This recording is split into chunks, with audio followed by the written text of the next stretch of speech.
Hello नमस्कार मित्रों, कैसे हैं आप लोग। उम्मीद करता हूँ आप लोग अच्छे होंगे। दोस्तों आज हम बात करने वाले हैं मामा शकुनी के पासे का रहस्य के बारे में। नहीं जानते तो चलिए जानते हैं, लेकिन आगे बढ़ने से पहले आपसे निवेदन है कि वीडियो को बिना 1 सेकंड स्किप किए वीडियो में अंत तक बने रहेगा। मैं दावा करता हूँ अगर आप लोग वीडियो अंत तक देख लेते हैं तो आपके मन में कोई भी प्रश्न नहीं उठेगा। तो बिना देरी के चलिए शुरू करते हैं। मित्रों हम आपको बता दें कि बहुत कम लोगों को मालूम होगा कि शकुनी के पास जुआ खेलने के लिए जो पासे होते थे वह उसके मृत पिता के रीढ़ की हड्डी के थे। अपने पिता की मृत्यु के पश्चात शकुनी ने उनकी कुछ हड्डियां अपने पास रख ली थी। शकुनी जुआ खेलने में पारंगत था और उसने कौरवों में भी जुए के प्रति मोह जगा दिया था।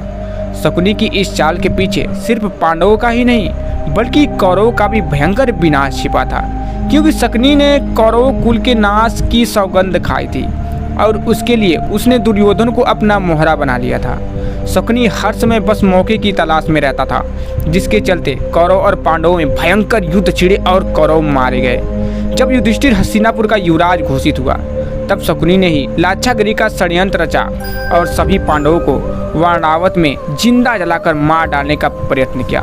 शकुनी किसी भी तरह दुर्योधन को हस्तिनापुर का राजा बनते देखना चाहता था, ताकि उसका दुर्योधन पर मानसिक आधिपत्य रहे और वह इस मूर्ख दुर्योधन की सहायता से भीष्म और गुरुकुल का विनाश कर सके। अतः उसने ही पांडवों के प्रति दुर्योधन के मन में बैर भाव जगाया और उसे सत्ता का लोलुप बना दिया।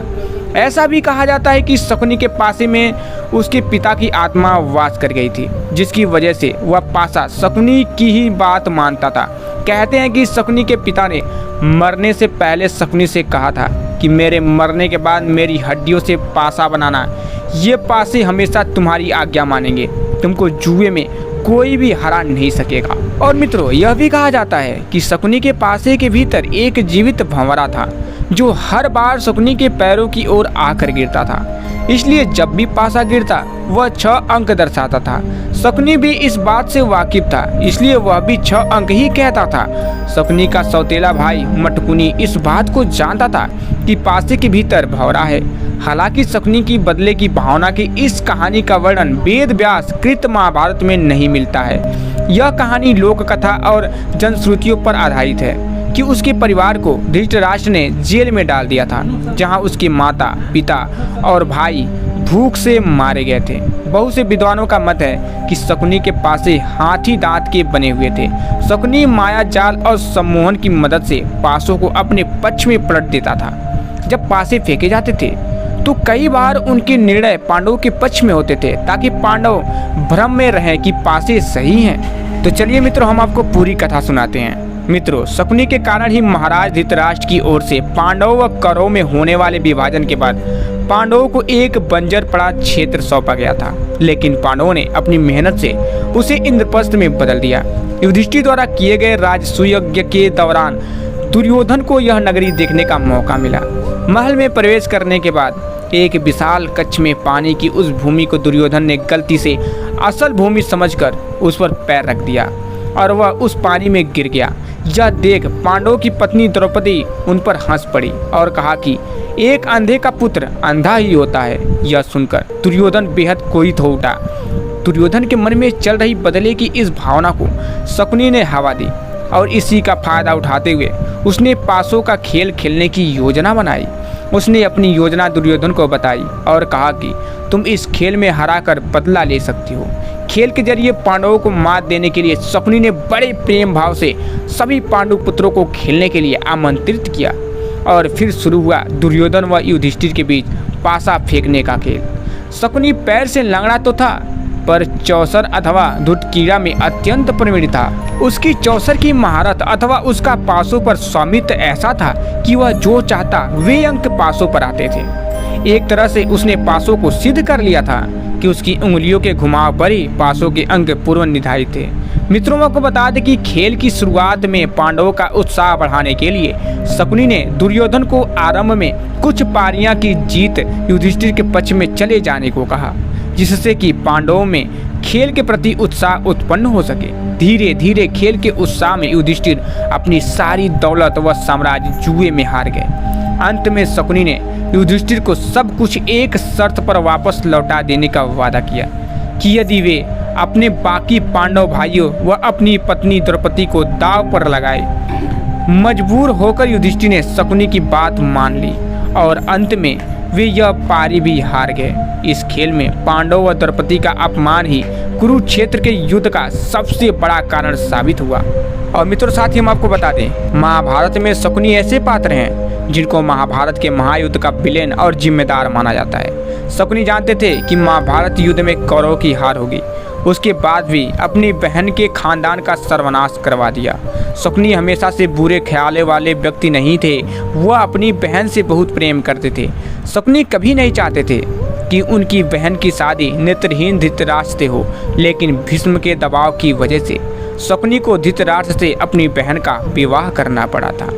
तब उसने कुरुवंश से बदला लेने के लिए कुरुवंश के जड़ को खोदना शुरू कर दिया, और जिसकी वजह से दुर्योधन ने कुरुवंश को कुरुक्षेत्र के महारण में उतार दिया। और हाँ मित्रों, शकुनी गांधार साम्राज्य के राजा थे, लेकिन उसके बाद भी अपना अधिकतर जीवन बहन गांधारी के ससुराल में व्यतीत किया था। गांधारी की शादी जब धृतराष्ट्र से हुई, तब शकुनी और उनकी एक सखी हस्तिनापुर गए थे। साथ ही राजनीतिक उद्देश्य के वजह से भी शकुनी को हस्तिनापुर रखा गया। अपनी बहन और परिवार का बदला लेने के लिए शकुनी को गांधार राज्य त्यागना पड़ा और अपनी बहन और भांजों के साथ हस्तिनापुर रहने लगे। यहीं रहकर अपने षड्यंत्र को पूरा करने के लिए शकुनी कौरव और पांडव पुत्रों के बीच गहरी खाई बनाते लगे। और हाँ मित्रों, आपकी जानकारी के लिए बता दूं, गांधारी धृतराष्ट्र से शादी करने से पहले एक बकरे की विधवा थी। किसी प्रकोप से मुक्ति के लिए ज्योतिषियों ने गांधारी का विवाह एक बकरे से करवाया था और फिर उस बकरे की बलि दे दी गई और उसके बाद धृतराष्ट्र से विवाह हुआ। यह जानकारी जब धृतराष्ट्र को मिली, तब उन्होंने गांधार राज्य पर हमला कर दिया और गांधारी के पिता राजा सुबल और माता सुदर्शना शकुनी समेत 100 पुत्रों को जेल में बंद कर दिया। जेल में सभी के साथ बुरा बर्ताव किया और रोज सिर्फ मुट्ठी अनाज सभी को दिया जाता था, जिसका एक एक दाना सभी के हिस्से में आता था। धीरे धीरे भूख से राजा सुबल के कई पुत्रों की मौत हो गई। राजा सुबल ने कुरुवंश से बदला लेने के लिए अपने पुत्रों में से बुद्धिमान और चतुर शकुनी को बचाने का फैसला किया, उसको प्रतिशोध के लिए तैयार किया। सभी लोग अपना अपना भोजन शकुनी को देने लगे और शकुनी ने अपनी आंखों के सामने अपने परिवार का अंत होते देखा। मृत्यु से पहले राजा सुबल ने धृतराष्ट्र से शकुनी को छोड़ने की विनती की, जिसको धृतराष्ट्र ने मान लिया। राजमहल की चकाचौंध में शकुनी अपना प्रतिशोध ना भूल जाए, इसलिए सभी ने मिलकर उसका एक पैर तोड़ दिया, जिससे वह अपने परिवार के अपमान की बात याद रखे। तब से शकुनी लंगड़ा कर चलने लगा। इस तरह की कथा थी शकुनी के संदर्भ में प्रचलित है। शकुनी के पास से उनके पिता राजा सुबल की हड्डी से बने थे। शकुनी को चौसर खेलने में महारत हासिल था और कौरवों में भी इसका मुंह जगा दिया था। इसको देखते हुए मरने से पहले राजा सुबल ने शकुनी को अपनी हड्डी के पासे बनवाने के लिए कहा था। राजा सुबल ने कहा कि ये पासे हमेशा तुम्हारी आज्ञा मानेंगे और कोई तुमको हरा नहीं सकेगा। साथ ही इन्हीं पासों से धृतराष्ट्र के वंश का अंत हो जाएगा। राजा सुबल के मरने के बाद उनकी कुछ हड्डियां शकुनी ने बचा कर रख ली थी और फिर उनसे पासे बनवाए थे। हड्डियां के बने पासों से चौसर खेलने की वजह से पांडव सब कुछ हार गए। द्रौपदी का चीरहरण हुआ और अंत में महाभारत का महायुद्ध हुआ। तो चलिए मित्रों, हम आपको बताते हैं कि आखिर शकुनी की मृत्यु कैसे हुई। मित्रों, महाभारत के युद्ध में शकुनी पांडव पुत्र और कौरव दोनों से नफरत करता था। पांडवों ने समय समय पर अनेक कष्ट दिए थे और कई अवसरों पर परेशान भी किया था। साथ ही शकुनी के पैर का भी पांडवों ने मजाक उड़ाया था। कुरुक्षेत्र के युद्ध में पांडु पुत्र नकुल ने शकुनी और उनके पुत्र उलूक को मार दिया था। और मित्रों, साथ ही हम आपको बता दें कि आखिर शकुनी के मृत्यु के बाद उसके पासे का क्या हुआ। चलिए हम आपको बताते हैं। मित्रों, महाभारत युद्ध के बाद श्री कृष्ण ने भीम को बुलाया और कहा कि इन पासों से इतना बड़ा नरसंहार हो गया है, इसलिए भविष्य में ऐसा ना हो तो तुम इनको नष्ट कर दो ताकि किसी को यह पासे ना मिल सके। अर्जुन उधर से निकल रहे थे और कृष्ण जी की आधी बात सुनकर पासों को लेकर निकल लिए। कुछ दूर जाकर एक बड़ी नदी में उन पासों को फेंक दिया और कृष्ण जी को बता दिया। श्री कृष्ण ने कहा कि तुमने बहुत बड़ा अनर्थ कर दिया। अगर वह पासे बहते हुए किसी के हाथ में लग गए तो जुआ फिर से आरंभ हो जाएगा और इंसान की बर्बादी का कारण बनेगा।